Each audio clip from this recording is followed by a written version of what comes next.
राम राम। आज का टॉपिक एकदम समय के अनुकूल है। इधर में रिज़ल्ट का समय चल रहा है। बच्चों के मेहनत का नतीजा आ रहा है, पेरेंट्स की मेहनत का नतीजा आ रहा है। किसी के सपने साकार हो रहे हैं और बच्चे आगे की सफलता की सीढ़ियों की तरफ बढ़ रहे हैं।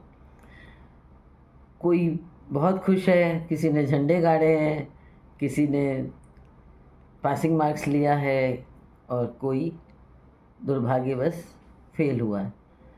तो मेरा ये मानना है और मेरी ये रिक्वेस्ट है सभी पेरेंट्स से और बच्चों को ये प्यार के साथ सलाह है कि बेटा, ये रिज़ल्ट आपकी ज़िंदगी को डिसाइड नहीं करता है।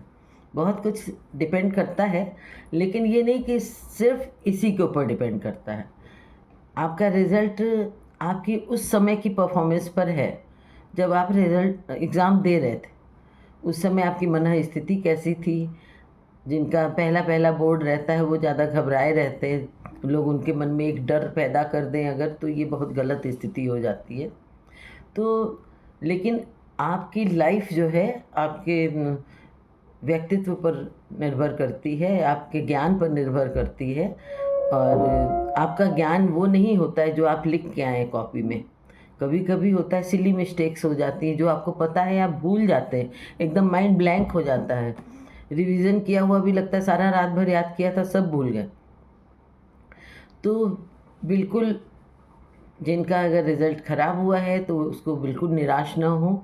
और पेरेंट्स से मेरी रिक्वेस्ट है कि बच्चों के ऊपर बिल्कुल प्रेशर न डालें। आज के पेरेंट्स वैसे काफ़ी समझते भी हैं, क्योंकि बीच में काफ़ी दुर्घटनाएं हुई। बच्चों ने प्रेशर की वजह से काफ़ी गलत निर्णय ले लिए और बहुत कुछ गलत हुआ। तो उससे पेरेंट्स भी काफ़ी समझते हैं कि बच्चों को टेंशन नहीं देना चाहिए, रिलैक्स रखना चाहिए। तो बच्चे बस ये समझें कि अगर आपका नंबर कम आया है तो कोई बात नहीं, आप नेक्स्ट टाइम और अच्छा मेहनत करो। कभी कभी एक होता है कि आपने रिपीट अगर कोई एग्ज़ाम दिया है तो आपका इतना बढ़िया रिज़ल्ट आ जाता है कि वो आपका सही में एक अच्छा मार्क हो जाता है आपकी सीवी में या आपकी मार्कशीट में, कि एक पासिंग मार्क्स आपने लिया। लेकिन कुछ होते हैं रिपीट वो एग्ज़ाम देते हैं, कंपटीशन के एग्ज़ाम, जैसे नंबर कम आए तो वो फिर से कंपटीशन में बैठते हैं, फिर वो एक अच्छा स्थान प्राप्त करते हैं। तो कभी भी ये मत सोचिए कि अगर हम एक बार असफल हुए हैं तो हम डिप्रेशन में चले जाएं या हम निराश हो जाएं कि हमसे कुछ हो नहीं सकता। ऐसा नहीं होता है। आप सकारात्मक ऊर्जा के साथ फिर से लगें और पेरेंट्स आपका पूरा सहयोग करें, ये होता है। और आपके पेरेंट्स के संग भी हुआ होगा, क्योंकि हम लोग भी सबको ये बच्चों के लिए सब सोचते हैं कि बहुत अच्छा करें, ये है वो है। और हम अपने को ही कहें तो हम एक एवरेज स्टूडेंट थे, इसलिए हम ये मानते हैं कि एवरेज स्टूडेंट भी अगर चाहे तो, क्योंकि देखिए आप अगर किसी फील्ड में स्पेसिफिक आपने नॉलेज प्राप्त की तो आप एक फील्ड के हो जाते हैं। लेकिन जो एवरेज स्टूडेंट होते हैं वो चाहें तो ऑलराउंडर बन सकते हैं, उनकी बहुत सी चीज़ों पर कमांड बन जाती है। बस माइंड शार्प होना चाहिए, और माइंड शार्प एज के हिसाब से होता रहता है। कभी कभी ऐसा होता है कि आप अगर किसी चीज़ की वैल्यू नहीं समझते हैं तो उस पर मन और दिमाग नहीं लगा पाते। छोटा बच्चा है, एट्थ में सेवेंथ में, वो अगर पढ़ाई की वैल्यू नहीं समझ रहा है तो उसको जब समझ आती है, अक्सर ऐसा होता है टेंथ के बाद बच्चे जागरूक होते हैं, एक ठोकर खाने के बाद उनको समझ में आता है। और पेरेंट्स टाइम दें और बच्चों को पढ़ाई की वैल्यू समझाएं, लेकिन बच्चों को सिर्फ किताबी कीड़ा न बनाएं। उनको जानकारी होनी चाहिए, स्किल पैदा करें उनके में। क्योंकि अक्सर ऐसा होता है कि डिग्री होल्डर रखे रह जाते हैं, लेकिन अगर हाथ में हुनर है तो वो एक नया मुकाम प्राप्त करते हैं और बहुत कुछ कर जाते हैं ज़िंदगी में। क्योंकि जो डिग्री वाले हैं वो तो बहुत लाइन से लगे हैं, लेकिन जिनके हाथ में कोई हुनर है, स्किल है, वो आपको कम मिलते हैं।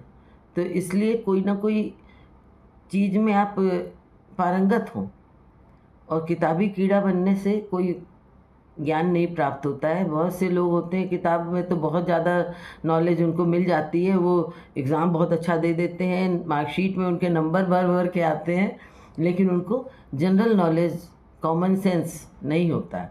तो जब वो मुंह खोलते हैं नॉर्मल बातों में तो उनका ज्ञान सारा धरा का धरा रह जाता है। तो मेरी पेरेंट्स से रिक्वेस्ट है, बच्चों से ये रिक्वेस्ट ही कह सकते हैं, प्यार भरी रिक्वेस्ट है बच्चों से भी कि बेटा डिप्रेशन में मत आना, निराश मत होना और दुगने जोश से काम लेना। और जो बहुत अच्छा जिन्होंने किया है उनको बहुत बहुत बधाई। और लेकिन कभी भी उससे प्राउड ना फील करें। जितना शिक्षा जो होती है, विद्या अगर आपको मिली है तो वो विनम्रता ही देती है। और जो अच्छे ज्ञानी हैं उनको आप देखेंगे बहुत पोलाइट रहते हैं।